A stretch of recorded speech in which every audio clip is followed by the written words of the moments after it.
gentlemen, my name is Michelle Herrera. I'm 18 years old this summer. I'm taking up Bachelor of Science Hotel and Restaurant Management. Greeting ladies and gentlemen, ang nag-iisa at malimuya sa dugo buhay. Miss Sarah Gabati.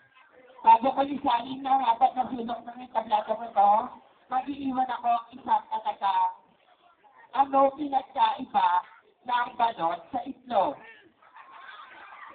Ang balot nasa loob ang buhok. Ang itlog nasa labas ang buhok. Maraming salamat po.